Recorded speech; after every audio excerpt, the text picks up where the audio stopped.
Hi everyone, my name's PK and here I have Barul Oberai. In this episode, unfortunately, I would say we're going to discuss Barul's really negative experience with, I would say, one of the big buyer's agents in Australia. Barul is a data analytics professional. She's also got her own channel where she talks about finance and things adjacent to finance in her life. But this episode, she messaged me very kindly on LinkedIn, knowing what I do and shared with me her experience of using this buyer's agent, which has now escalated and that she's actually got her money back. She actually had to ask for a refund. So in this episode, let's go through what her experience was. She's also going to tell you guys from her own encounters how to filter out bad buyer's agents based on her latest experience.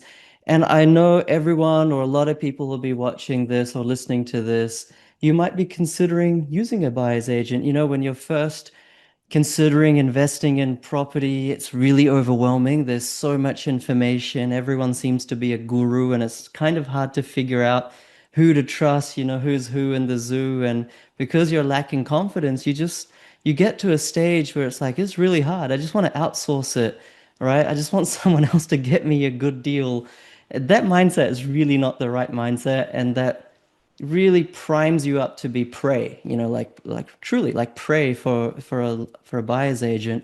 And also a lot of people are really lacking time, and that's the reason they go for a buyer's agent. But once again, if you don't have time to learn, in my humble opinion, you don't have time to invest in property, because you should not gamble. You should not assume that people care about your money as much as you do. But my rant aside, which I can go on forever, and I think everyone already knows it, this episode is about Barul. Barul, thank you so much for coming on. I know Hi. you're already a content creator, but still, it takes a sense of being brave to share openly and honestly your experience like this. So, on behalf of the community, I really appreciate it.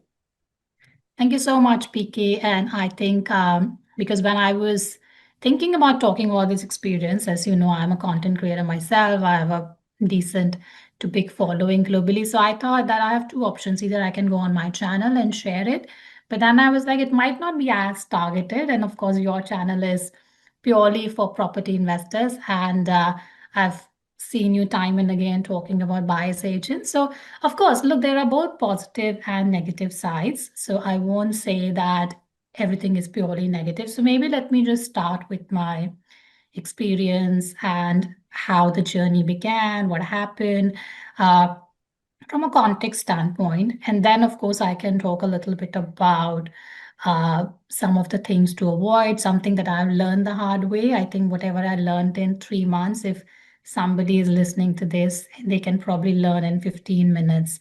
So I started working with this agency. It's a pretty well-known one. So it's not like those small buyer agency, a pretty well-known, reputed one with pretty good social media presence. So I think I also got carried away with that. I was thinking, okay, I am engaging somebody who is credible, knows what they're doing, they're pretty experienced as well.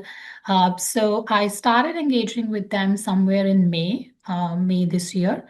So it's pretty recent incident. And around mid of June, I had a strategy session with them. So if anybody would have worked with a buyer agent, that's like a standard thing that they first start with a strategy session where they'll typically try to define your budget.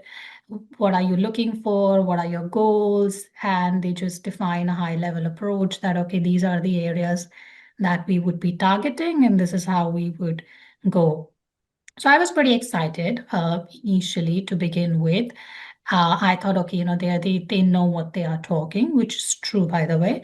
And I was told at that time, around mid of June, I was told that it would probably take them 2 to 3 months to secure a property, which sounded okay to me. I think it was matching with my timelines. But they also mentioned that I would hear from them every 2 weeks after the first 1 month. So I waited patiently during that first 1 month. I was probably hoping that everything is working fine behind the scenes, and I was just busy in my regular stuff. Because as you also rightly said at the beginning of this discussion, that when people are engaging a buyer agent, it's generally to outsource the responsibility, which is something I learned the hard way, and I'll talk about it in a while. So I waited patiently during the first 1 month, but I think it's around that 1.5 month mark. I think when I didn't notice any progress, they usually have that portal and everything. I mean, nothing was popping in, no messages, no communication.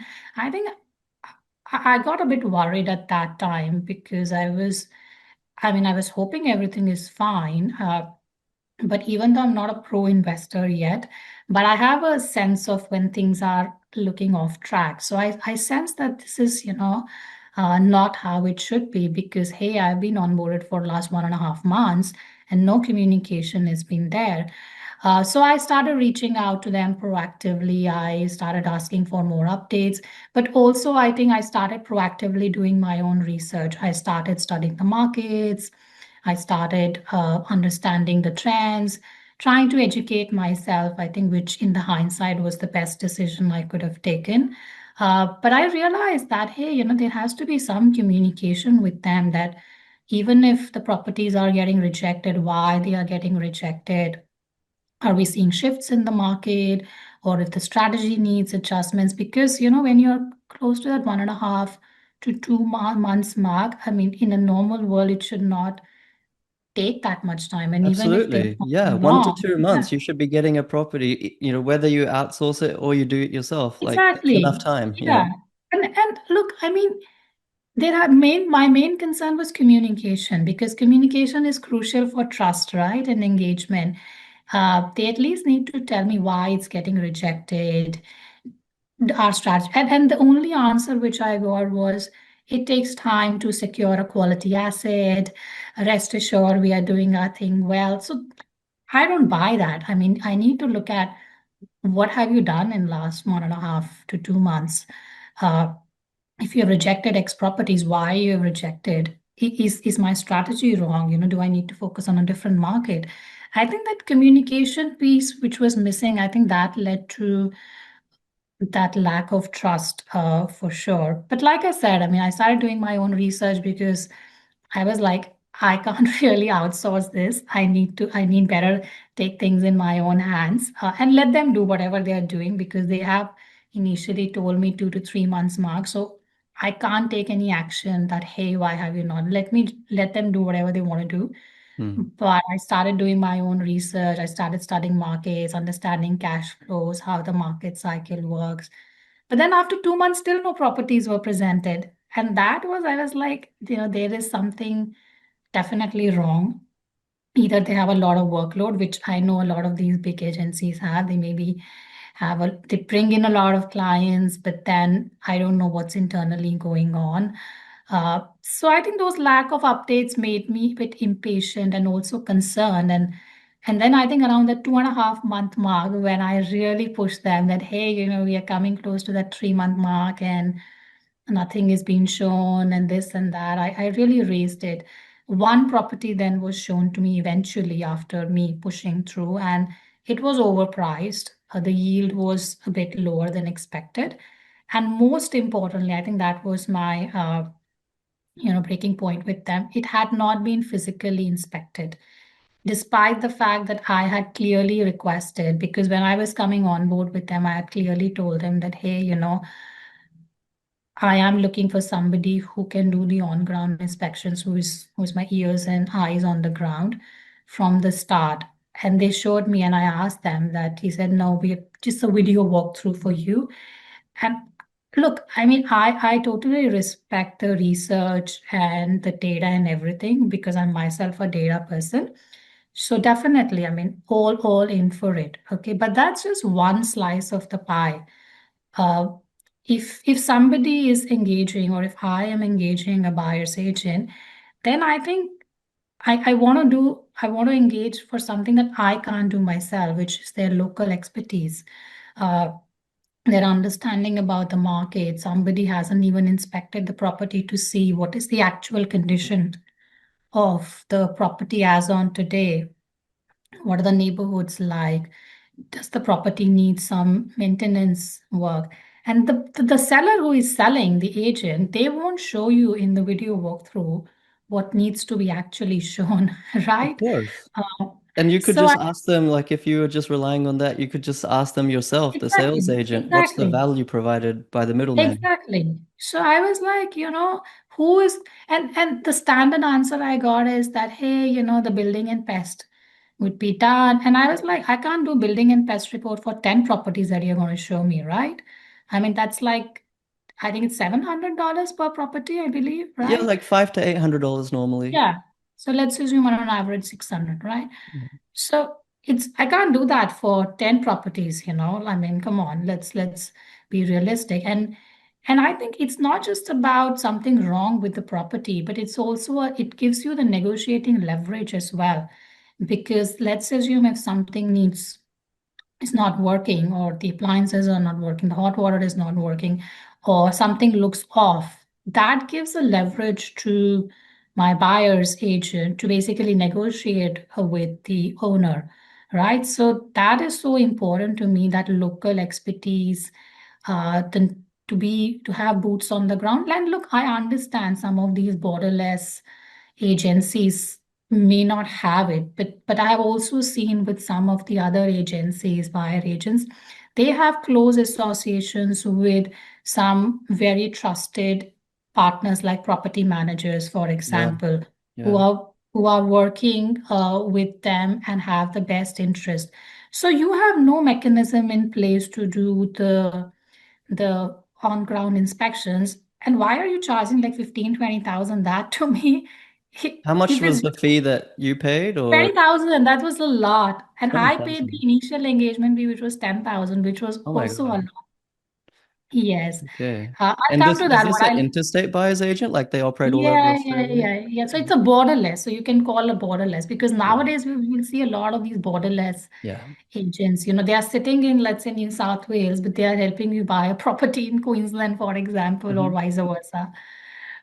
So again, I think that for me was, I was like, no, this is not working, because it didn't build the trust, of course, from the beginning, because I've been waiting for so long with no proper communication, but also the fact that it's not yet physically. So I basically understood their entire model by the time it was the 2.5 month mark.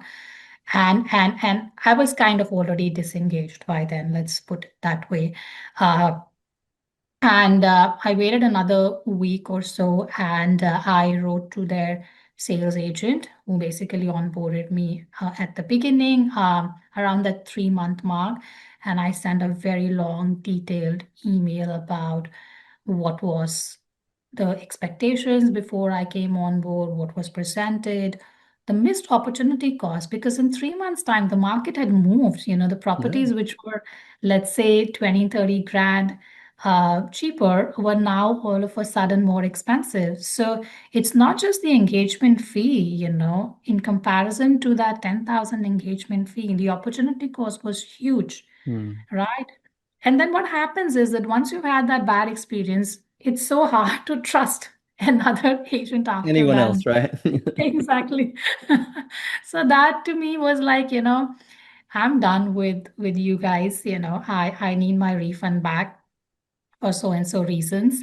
And I think they were trying to then um secure me another property, saying that, oh, we are trying to work through your issues, blah, blah, blah, and all of that. But like I said, I mean, it's with any, it's no different in this sector, but it's in any sector. If the client is disengaged, they have already made their mind. So I'd already made up my mind. You can just go me find 10 properties. I'm not going to take from you, that's for sure, Mhm. because I already wasted my 3 months by then. And they, like I said, they were trying to work out something, and it was around a week that they had not refunded my engagement fee and everything. So at that point, I wrote to their CEO with a formal request for a refund. I explained all my reasons in a polite manner. I mean, it's uh, not as a threat or anything, but just citing my feedback and everything.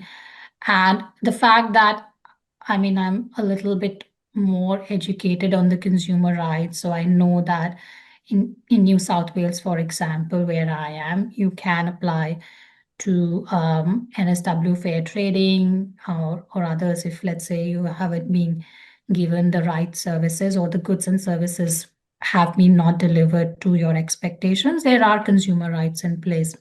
So I wrote to him on Friday, one of the Fridays, and I said that if I don't get my refund initiated by Monday, I am going to be raising this with NSW Fair Trading, or I have to take other legal avenues. I've been waiting it for last 1 week. I don't have time for this back and forth. And then I said that it's in the best interest of both the parties to basically just resolve it. Mm. Otherwise, it's obviously a reputational risk for the organization. And all of a sudden, I think they just they just woke up and I started receiving texts from the sales guy that yeah, we are doing this and that.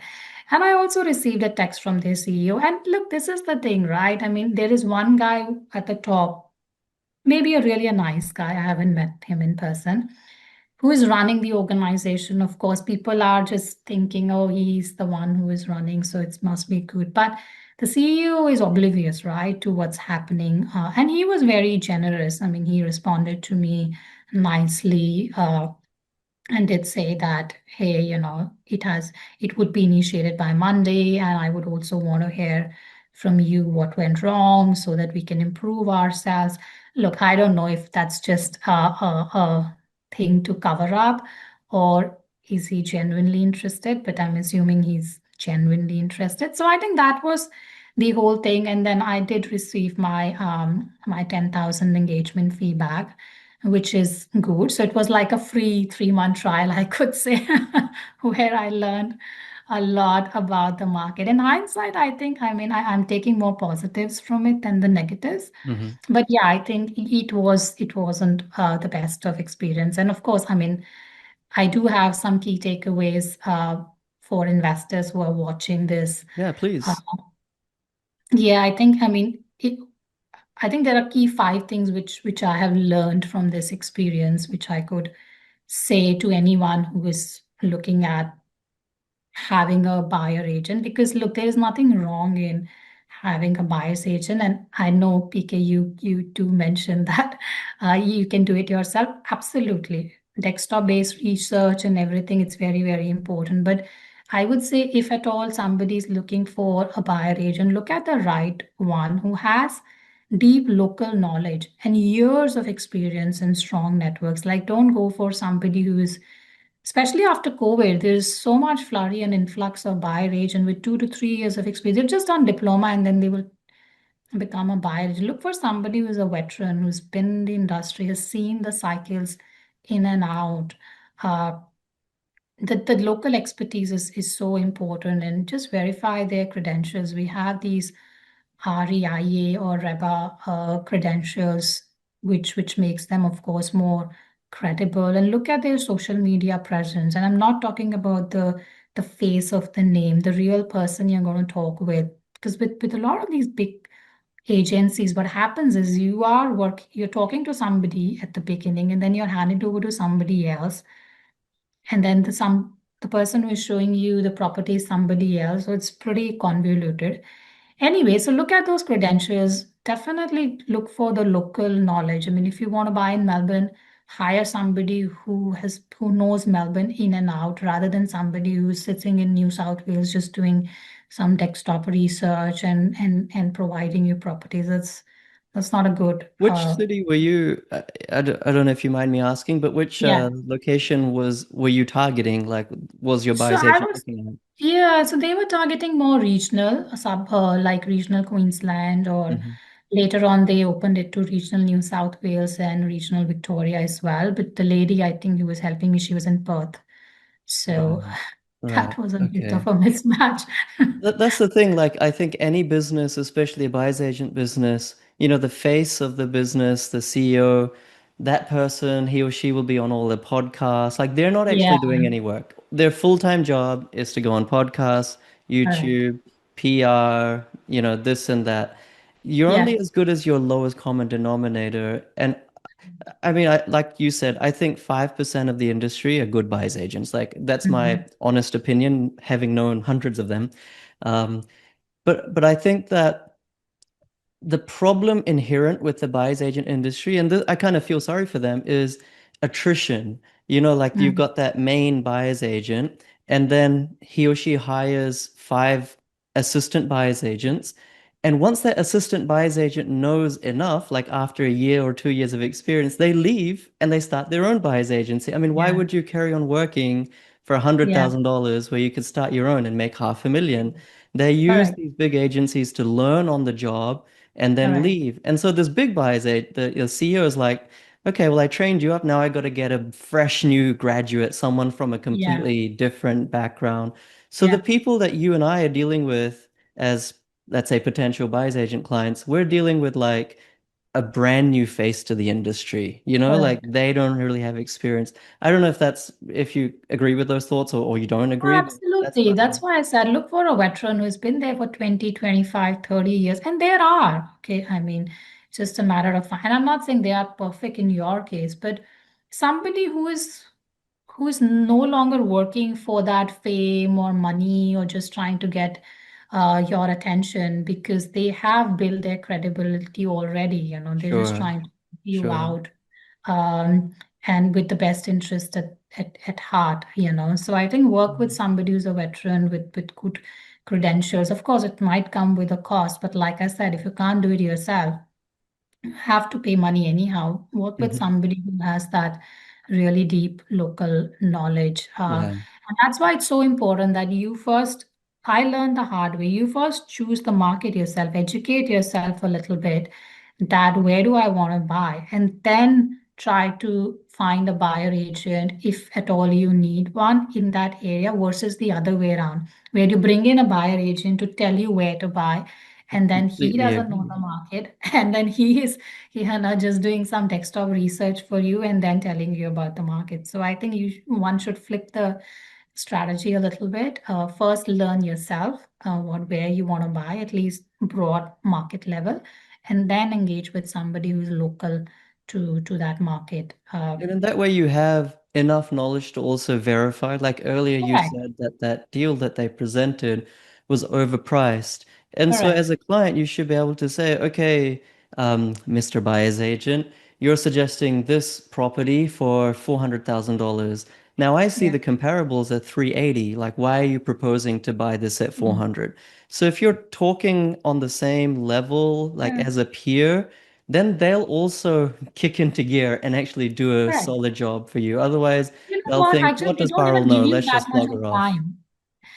Sorry to interrupt you, but they don't even give you that much of time. Hey, this property is there.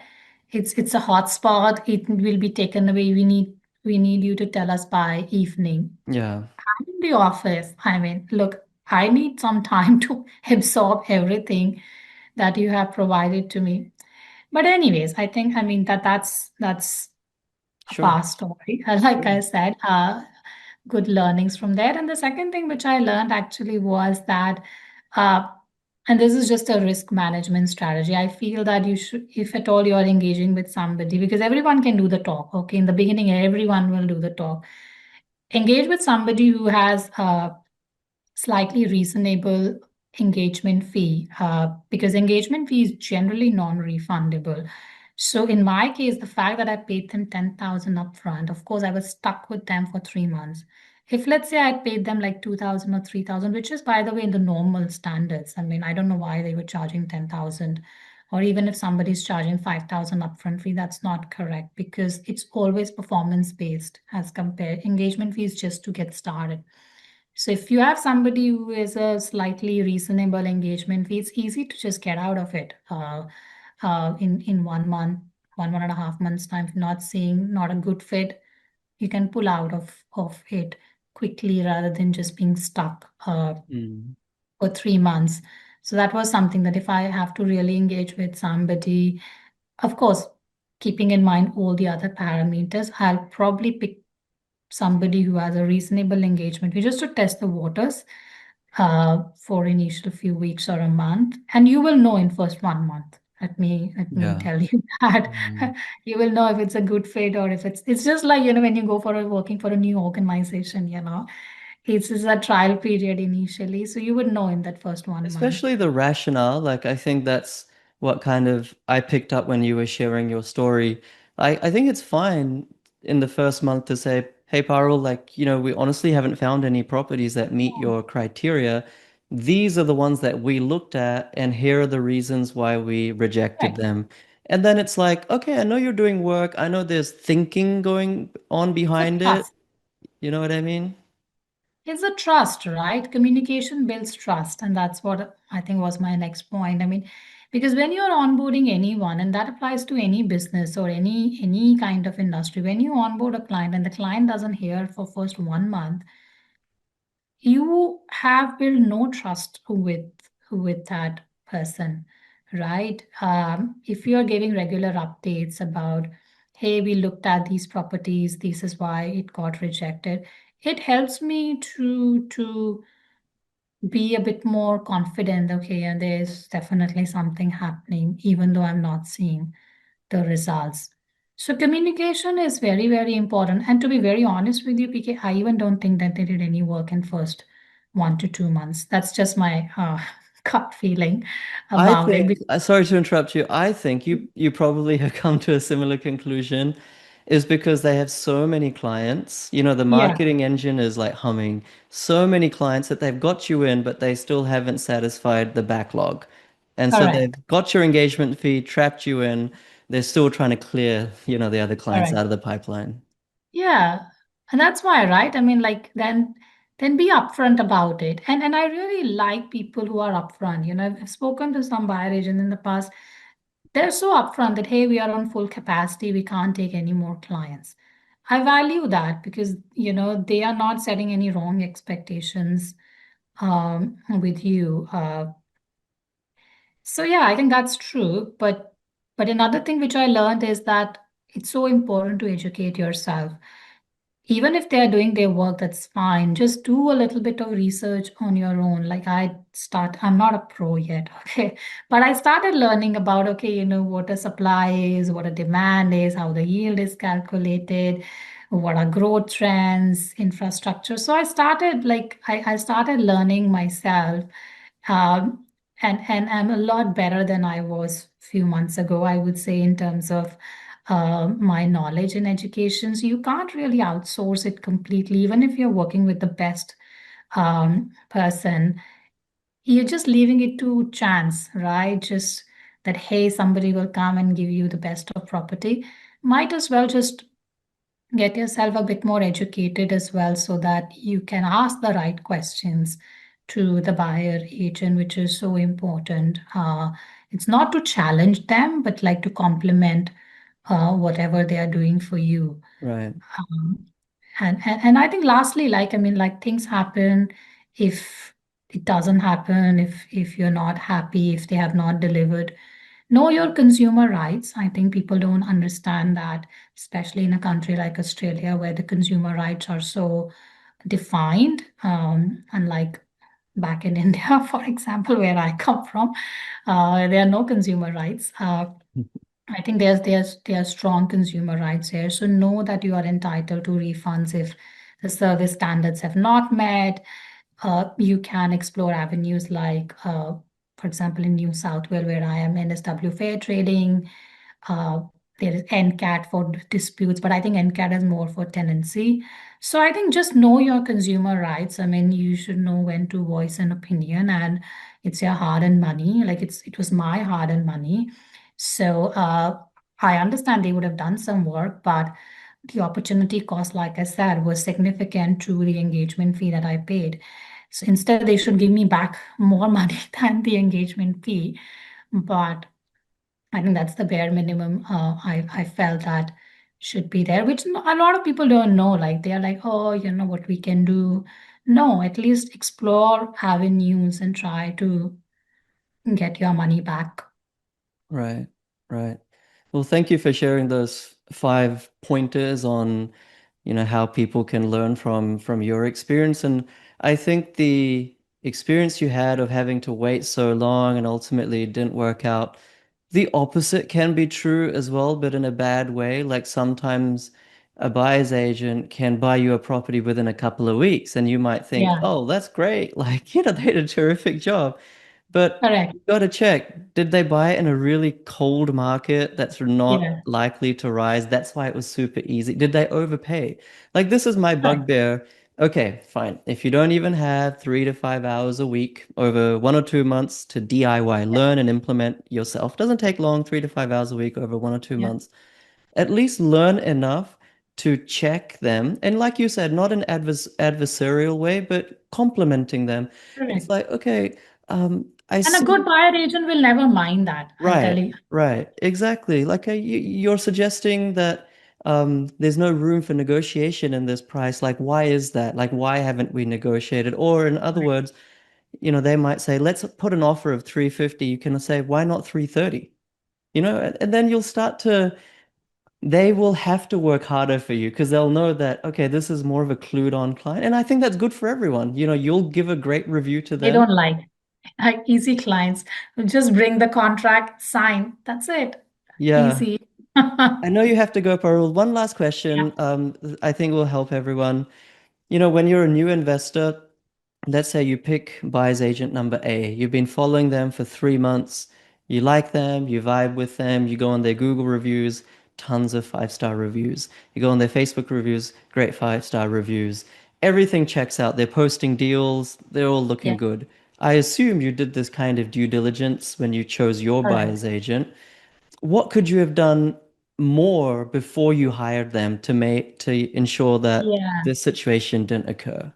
Look, I think, honestly speaking, later on when I went on some of the forums like Property Chat, I think Property Chat was it, I think somebody had posted similar experience to mine. And I was like, and at that time, I kind of forgot in my story around that 1.5 month when I actually started doing a bit more research about other people's feedback about them. I think that's when I realized, oh my God, this sounds a bit similar to what I am going through. And I think that so do a bit more research is what I would say. And again, like I mean, look, there is no real way of testing anybody, and that's why I said pay lower engagement fee so that you can cut your losses quickly rather than being stuck with somebody by paying a higher engagement fee. I think if I were to go back, those are the two things I would probably change. Maybe I could have negotiated better with them on engagement fee. And definitely, I should have done a lot more research about other people' experiences with them. Got it. Well, thank you so much, Parul. I really appreciate No it. The worries. community will really appreciate it as well. Like, once again, for anyone who's watching or listening, I don't want you to get the idea that this episode was there to badmouth all buyers agents. Yeah, Like I said, I genuinely feel about 5% of the industry is good, and I completely agree with Parul. They're normally the ones who have decades of experience and they specialize in a single location. yeah, And of course, in 2025, 2026, you can do your desktop research and then pick up the phone with property managers and get the boots on the ground reality, the inspections done. But if you don't want to do that because you have literally 0 hours in the day, then yeah, it's like expensive labor hire. That's what buyers agents are. They're not engineers or doctors or surgeons. Expensive labor hire. You can use them. Nothing wrong with doing it. But don't outsource the accountability. Don't outsource the responsibility. Accountability and responsibility is yours. Just outsource the labor, the actual physical work. That's my thoughts. But regardless of my thoughts, I'm really grateful to you, Parul, for coming no. on and sharing. I think you'll probably save a whole bunch of people hundreds of thousands of dollars. Thank you so much, PK. It was nice chatting. And thank you, everyone, for watching, listening. Hit the subscribe button, give it a like, and share this with anyone or someone you might know that is about to engage a buyer's agent. Thanks so much, guys.